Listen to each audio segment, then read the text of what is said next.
Elke dag op PNM brengen Anne of Josje een verhaal in het dialect. Herkenbaar, verrassend en het zet zich aan het denken. Vandaag het verhaal met de titel Griesleeg. Griesleeg hong over de Maas toen ik er de laatste keer neven ging. Krijen krasten zich in een late middag tegen de schoolloog bijeen, om spektakelend een sloopplaats uit te zoeken.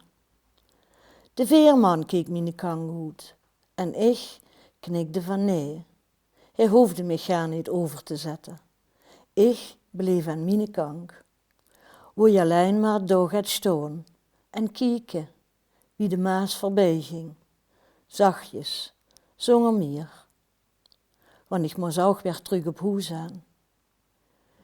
Ik sloeg het begin over, de tijd van leven toen alles er nog gewoon was.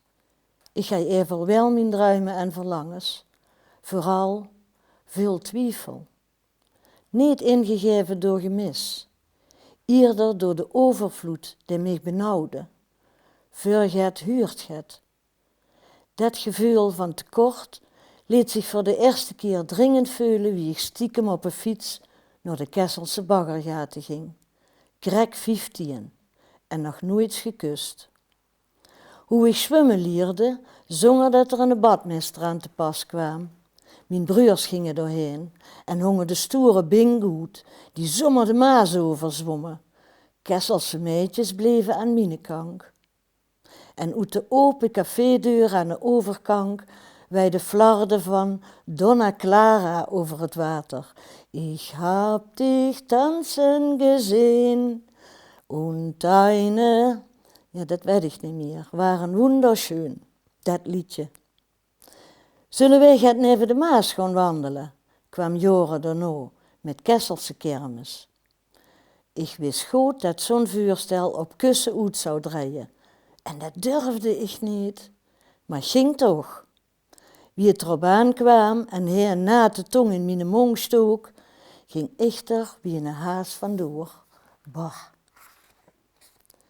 Ik word nog liever misselijk in de boetsauto's op de kermis dan dit gek gedeuns. Maar ik was wel met een jong uit geweest en dat telde. Moeder Maas heeft zich niks van mijn leven aangetrokken. Die was er nog. Wie ik er zag, jaren later. Wie ik huilend aan de kant stond en mijn leid uitschreeuwde over het water. Met mijn schoonmoeder in een rolstoel, omdat ze van de bijna af was. Omdat ze dood zou gaan aan de kanker en lever ergens gevaren wordt, hoe niemand ze kende. Omdat ze aan haar eigen kinderen niet kon zeggen wat ze nog te zeggen had. De pijn, een uren gestorven zoon, die mijn mens was geweest. Samen met mijn 3 kindjes, om de tijd kapot te krijgen, een zonnigmiddag naar de Maas. Met een voetpomp bloos ik de rubberboerd op en roeide naar de andere kant. We voerden de eendje, stonden stil bij de peert en de keu die doorliepen.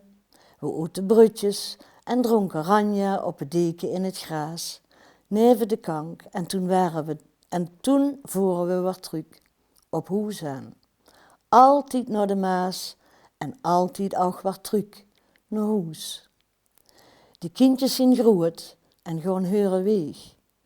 Met mijn kleinkinderen voor op een fiets gaat het soms wie vanzelf richting Maas. Bij het water is altijd wel get te beleven, om over te vertellen. Klein kindjes zijn gek op verhalen. Ik ook. Ik speelde voedster in Romeo en Julia op een kasteelruïne van Kessel aan de Maas. Tussen de scènes door stond ik boven op een ruïne en keek uit over de Maas. Dadelijk moet ik op. Langzaam vuurde een boot voorbij. De mens aan het roer ziet mij boven staan en we zwaaien naar een. Ik zie de peert in de wei, huur de krijen die zich spektakelend een sloopplaats zoeken, alsof die zwarte vogel precies op het goed moment in dit dramatische Shakespeare-verhaal besteld zien. Ze cirkelen boven Romeo, die zijn Julia op haar balkon eeuwig de liefde verkloort.